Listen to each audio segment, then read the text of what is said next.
নমস্কার, শুভজিৎ শীল YouTube channel এবং শুভজিৎ শীল Facebook পেজের পক্ষ থেকে আরও একবার আপনাদেরকে সকলকে স্বাগত জানাই। আজকে একটা নতুন ভিডিও নিয়ে এসেছি, যে ভিডিওটি কলকাতার আরেকটি গুরুত্বপূর্ণ রাস্তার কথা আমরা তুলে ধরব।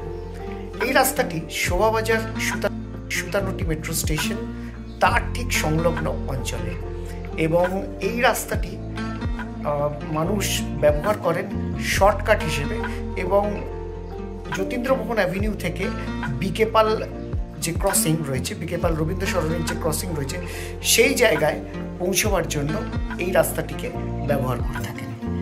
উত্তর কলকাতার যেরকম গলিগুলির বৈশিষ্ট্য, সেই রকম গলিগুলিরই বৈশিষ্ট্য, তবে এই গলিটি একটু অন্যদের থেকে আলাদা, এবং আলাদা এই কারণেই এই গলিতে এক সময় প্রচুর সেলিব্রিটি বা তারকার বাস ছিল, এবং পাশাপাশি বাড়িতেই বলা যায় এই সমস্ত মানুষদের বাস ছিল। তারা কেউ হয়তো ক্রীড়াক্ষেত্রে, কেউ হয়তো সাংবাদিকতার ক্ষেত্রে, কেউ সাংগীতিক জীবনে, কেউ বা নাটকের জগতে বিখ্যাত বিখ্যাত ব্যক্তি ছিলেন। একটা গলির ভেতরে এতগুলো তারকা ভাবা যায় না। আজকে সেই গলিটাই আমরা এক্সপ্লোর করব। যদি এরকম ভিডিও আরও দেখতে চান তবে আমার চ্যানেলটিকে অতি অবশ্যই লাইক করে সাবস্ক্রাইব করবেন, এবং পাশে থাকা বেল আইকনটি অবশ্যই ক্লিক করবেন, তাতে যখনই নতুন কোনো ভিডিও আসবে আপনাদের কাছে সঙ্গে সঙ্গে নোটিফিকেশান চলে আসবে। আর ফেসবুক পেজটিকে লাইক করে ফলো করবেন। চলুন আজকে শুরু করি আর একটা নতুন গলির গল্প। আসুন, ওই যে সোজা মিনি বাসটা রয়েছে, ওই মিনি বাসটার ঠিক পিছনে রয়েছে শোভাবাজার মেট্রো স্টেশন, আর ঠিক রাস্তার বাঁ দিকে রয়েছে কলকাতা তথা ভারতীয় খাদ্য মানচিত্রের একটি উল্লেখযোগ্য বিপণী মিত্র কাফে। ওই বরাবর ধরে আস্তে আস্তে আস্তে আস্তে যদি এই সুন্দর বাড়িটির দিকে তাকানো যায়, তবে এই বাড়িটি এবং বাস টার্মিনাসের মাঝখানে যে রাস্তা রয়েছে, সেই রাস্তা দিয়ে আমরা প্রবেশ করব। রাস্তার ওই পার থেকে বলছিলাম যে এই যে সুন্দর বাড়িটি রয়েছে, এই সুন্দর বাড়িটির সামনে যে সোজা রাস্তা, সেই রাস্তা দিয়ে আমরা যাব। এই রাস্তাটা সোজা গিয়ে পড়েছে অবিনাশ কবিরাজ স্ট্রিটে।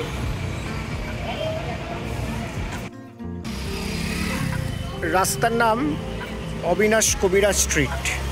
আর ওই যে আমরা ওই যতীন্দ্রমোহন অ্যাভিনিউ দিয়ে আমরা প্রবেশ করলাম, করে এই এসে পৌঁছালাম অবিনাশ কবিরাজ স্ট্রিট। এই রাস্তার নাম, এই রাস্তাটা সোজা চলে গেছে অরবিন্দ সরণের দিকে, আর ক্যামেরা প্যান করলে বাঁ দিকে এই রাস্তা চলে যাচ্ছে ডালপট্টির দিকে বা ওই সোনাগাছি অঞ্চলের দিকে।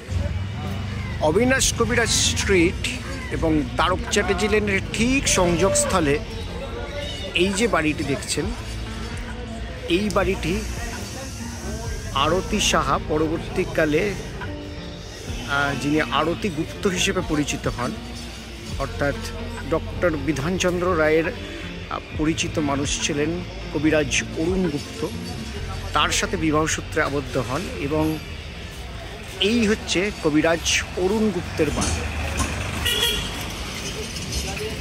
এই কবিরাজ অরুণ গুপ্তের বাড়ির পাশের যে গলিটি, এই গলিটি হচ্ছে তারক চ্যাটার্জি লেন, এবং এই গলি দিয়েই আজকে আমরা প্রবেশ করব। আসুন।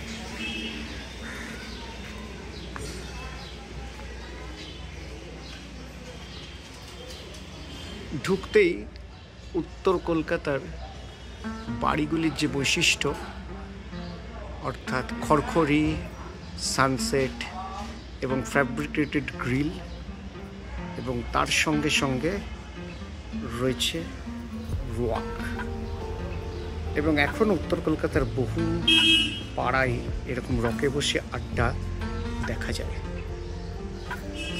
আর এই দেখতে দেখতে আমরা প্রবেশ করলাম তারক চ্যাটার্জি লেনের একদম প্রথমেই এই যে বাড়িটি, সরস্বতী ইনস্টিটিউশন। এই বাড়িটি সঙ্গীত সাধক বিমান মুখোপাধ্যায়ের বাড়ি। এই দরজাটা দিয়ে আমরা প্রবেশ করলাম এবং প্রবেশ করে এই যে আমরা ক্যামেরাটা প্যান করলাম, এই প্যান করতে করতেই সোজা যে বাড়িটি এটি সঙ্গীত সাধক বিমান মুখোপাধ্যায়ের বাড়ি ছিল। সঙ্গীত রসিকরা তাকে বলতেন সঙ্গীতের বিশ্বকোষ। নজরুল গীতির শিক্ষার জন্য তাকে বলা হতো এনসাইক্লোপিডিয়া অফ কাজী নজরুল ইসলাম। ফিরোজা বেগম, পূরবী দত্ত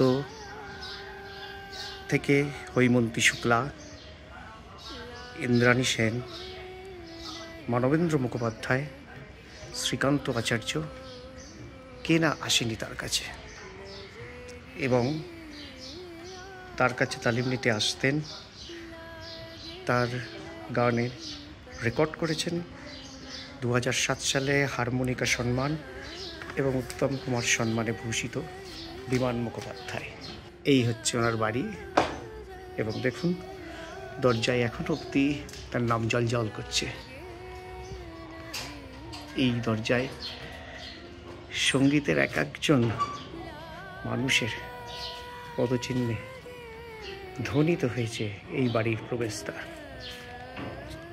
দেখুন বর্তমানে কলকাতার বাড়ির যা হয় জরাজীর্ণ অবস্থা, অনেক ইতিহাস আগলে রয়েছে এই বাড়ি।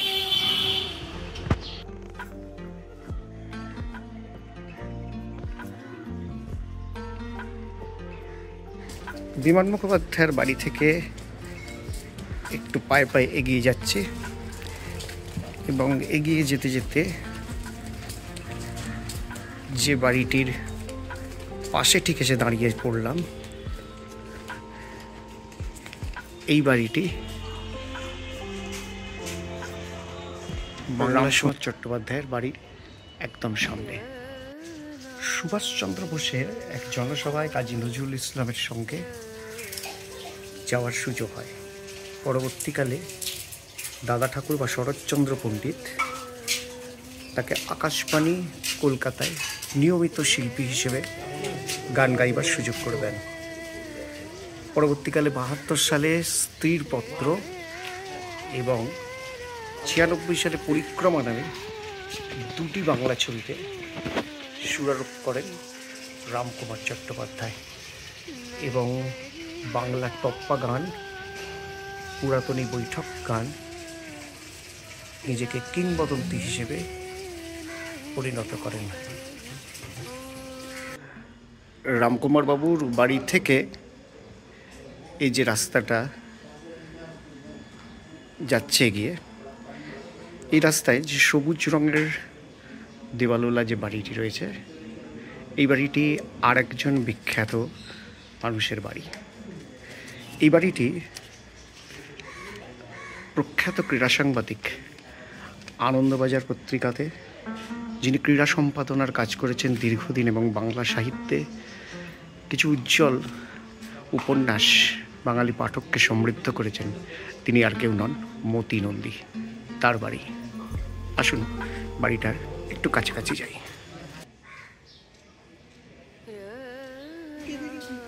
25 নম্বর তারক চ্যাটার্জি লেন। এই যে বাড়িটি, এই বাড়িটির কথাই বলছিলাম। কোনি উপন্যাসে 1986 সালে সৌমিত্র চট্টোপাধ্যায়ের খিদ্দার ভূমিকায় অবিস্মরণীয় যে অভিনয়, সেটি যার কাহিনী অবলম্বনে তৈরি হয়েছিল, তিনি আর কেউ নয়, সাহিত্যিক ক্রীড়া সম্পাদক মতি নন্দী। এবং তার লেখা উপন্যাস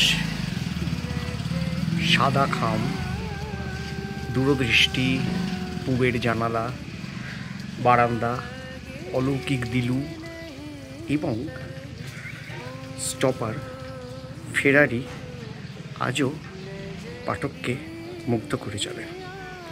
সাহিত্য একাডেমি পুরস্কার, আনন্দ পুরস্কারে সম্মানিত মতি নন্দী। এটি তার একদা বাসভবন ছিল এবং এই গেটটি ছিল তার এন্ট্রেন্স। সাহিত্য একাডেমি পুরস্কার, আনন্দ পুরস্কার যেমন তিনি পান। 2022 সালে মোহনবাগান অ্যাথলেটিক ক্লাব তার সম্মানার্থে শ্রেষ্ঠ ক্রীড়া সাংবাদিকের পুরস্কার মোহনবাগান দিবসে চালু করেছেন। মতিরুদ্দির বাড়ি এগিয়ে এই রাস্তাটা দুদিকে ভাগ হয়ে যাচ্ছে। একটি দিক বাঁ দিকে, যেটি জয়মিত্র স্ট্রিটের দিকে যাচ্ছে এই রাস্তাটি, আর একটি রাস্তা ঠিক এই দিকে সোজা যাচ্ছে, যেটি বিকে পাল মোড়ের দিকে যাচ্ছে। আমরা এই রাস্তাটায় পরে যাব। আগে এই দিকের রাস্তায় আসুন দেখে নিই আরও দুজন সেলিব্রিটি, তাদের বাড়ি। আমরা এলাম ওই রাস্তাটা দিয়ে, ওই রাস্তাটাতে গিয়ে এই রাস্তাটা সোজা এই রাস্তাতে গিয়ে কানেক্ট করছে, যে রাস্তাটার নাম জয়মিত্র স্ট্রিট। আর ঠিক এই জয়মিত্র স্ট্রিট যাবার আগে এখানে যে বাড়িটি, এই বাড়িটি হচ্ছে 30 এ তারক চ্যাটার্জি লেন। দেখছেন এখনো পাথরের ফলকে লেখা আছে 30 এ তারক চ্যাটার্জি লেন।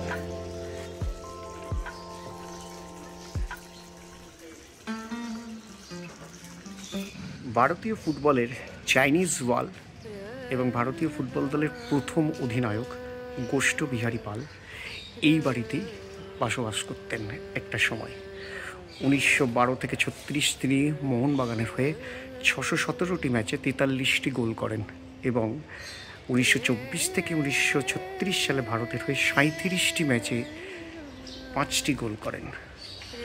1962 সালে পদ্মশ্রী পুরস্কার, 1988 সালে ভারতীয় ডাক বিভাগ তার নামে একটি ডাক টিকিটও প্রকাশ করে, আর 2004 সালে মোহনবাগান ক্লাব তাকে মরণোত্তর মোহনবাগান রত্ন প্রদান করেন গোষ্ঠ বিহারী পাল।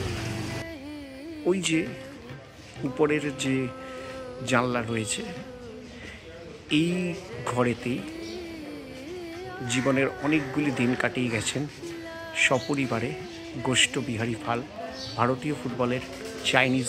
ঠিক গোষ্ঠপালের বাড়ি থেকে জয়মিত্র স্ট্রিটের দিকে আমরা যত এগোচ্ছি, এগোতে এগোতে একটি বাড়ি এলাম, 30/1 বাড়ি।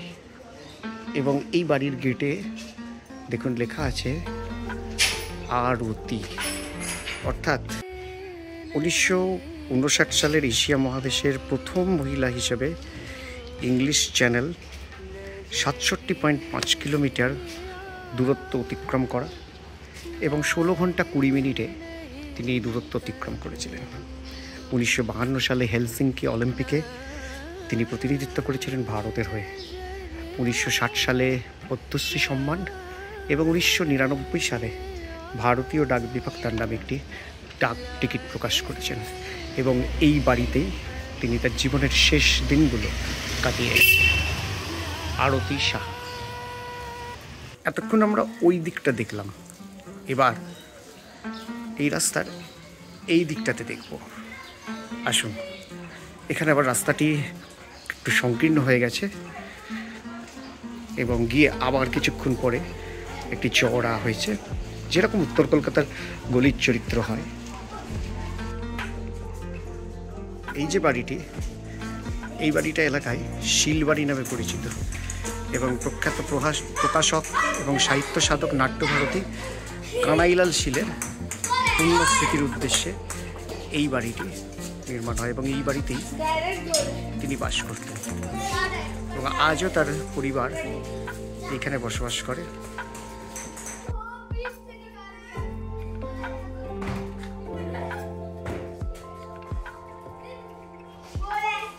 এই শিলবাড়ি থেকে ঠিক একটু ঘুরতেই এই গলিটি আবার ডান দিকে গিয়ে পড়ছে এবং এই ডান দিকে পড়ে এই গলিটা সোজা বেরিয়ে যাচ্ছে জ্যোতি বিকে পাল মোড় এবং রবীন্দ্র সরণির ঠিক সংযোগস্থলে। গলির আবার একটি উপশাখা বা শাখা গলিও বলতে পারেন, এটাও গিয়ে বিকে পাল অ্যাভিনিউতে পড়ছে, কিন্তু আমরা একটু সোজা দিকেই যাব। গিয়ে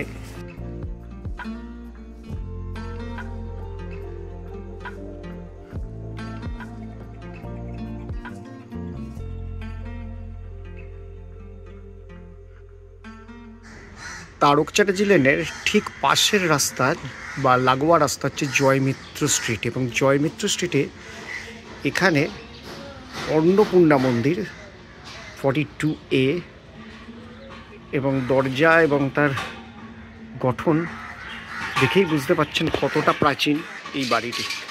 এই বাড়িটি এখন পরিত্যক্ত অবস্থায় রয়েছে, ভেতরে যাওয়ার কোনো স্কোপ নেই, কিন্তু দীর্ঘদিন রক্ষণাবেক্ষণের অভাবে জরাজীর্ণতা এমন জায়গায় গেছে যে শুধুমাত্র ইতিহাসটুকু সম্বল করে দাঁড়িয়ে রয়েছে এই বাড়ি। এবং দেখতে পাচ্ছেন যে ঠাকুর দালানের মতো একটা আর্চ করা রয়েছে এবং চারিদিক আগাছায় ভরে গেছে।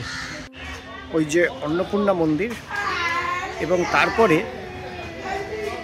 এই যে বাড়িটা দেখতে পাচ্ছেন, এই বাড়িটি এশিয়ার one of the best chess specialist ছিলেন ডক্টর মনীশ প্রধান, তার বাসভবন। এবং এই বাড়িতেই জীবনের প্রায় শেষ সময় পর্যন্ত তিনি রোগী দেখে গেছেন। দেখুন এখনও তার নাম জলজল করছে, ডক্টর মনীশ প্রধান, এম প্রধান।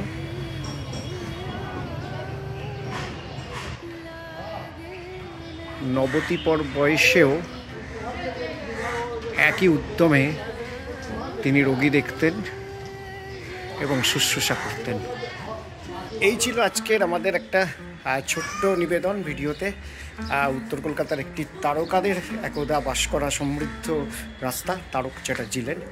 আজকের ভিডিও এখানেই শেষ করলাম।